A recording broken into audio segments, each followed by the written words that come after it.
Welcome to History Unveiled. Today we dive deep into the waters of the Battle of Lepanto, one of the most pivotal naval battles in world history, fought on October 7, 1571, a battle that halted Ottoman expansion in the Mediterranean and marked the end of an era of oar-powered warfare. From its roots in the rivalry between Christian Europe and the powerful Ottoman Empire, to its legacy that still resonates today, this is the story of Lepanto.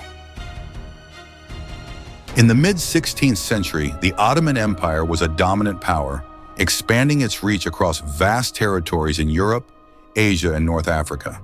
Led by the ambitious Sultan Selim II, the empire had its sights set on controlling the Mediterranean, threatening Christian Europe's southern borders. For decades, Ottoman fleets had ruled these waters, and in 1570 they seized Cyprus, a key territory under Venetian control. This move alarmed the European powers, especially Spain and Venice, both of whom had major interests in Mediterranean trade and security. The formation of the Holy League. In response, Pope Pius V called for an alliance of Christian states to resist Ottoman aggression.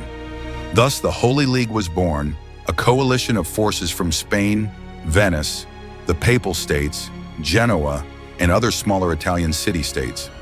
King Philip II of Spain committed the most substantial resources to the alliance, appointing his half-brother, the charismatic and skilled Don John of Austria, to lead the fleet.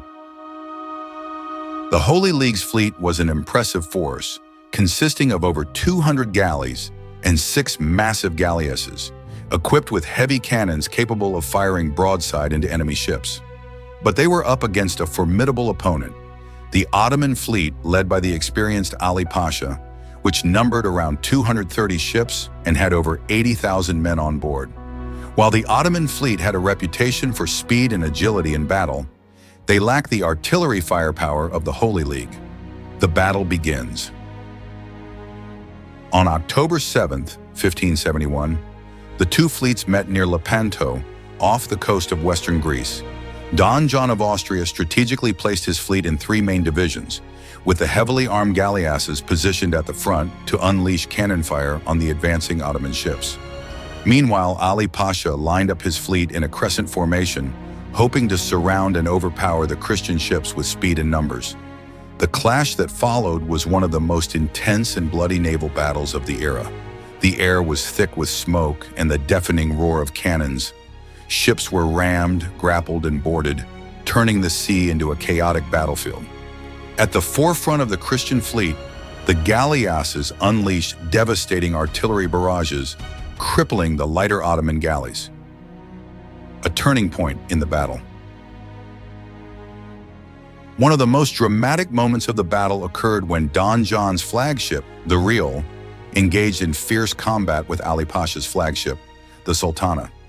In a brutal fight, Don John's forces eventually stormed the Ottoman ship, killing Ali Pasha and capturing his flag.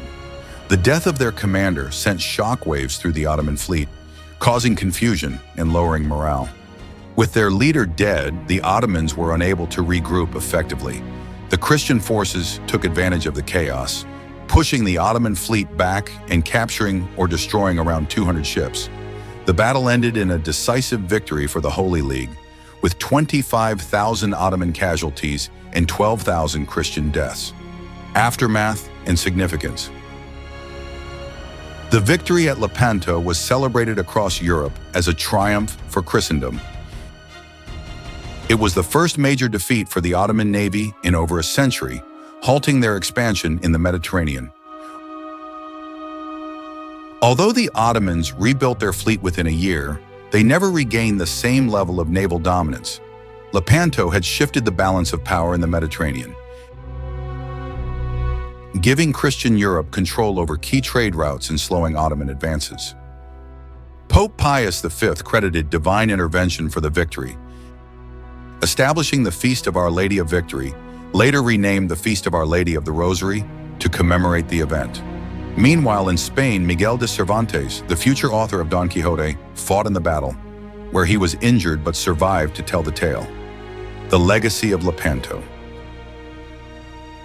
Lepanto remains one of the most important naval battles in history. It was the last major engagement fought with oar-powered galleys, marking the end of an era in naval warfare. The battle was also a key moment in the centuries-long struggle between Christian Europe and the Ottoman Empire, symbolizing a broader clash of civilizations. The cultural legacy of Lepanto has also endured, inspiring countless works of art, literature, and music. From grand paintings depicting the naval struggle to literary mentions, including Cervantes' personal account, the battle has captured the imagination of generations. Though the world has moved on, the Battle of Lepanto stands as a defining moment in history where the tide of Ottoman expansion was halted and a new chapter in European naval warfare began. Thanks for joining us today. Be sure to like, share, and subscribe for more in-depth stories from the past.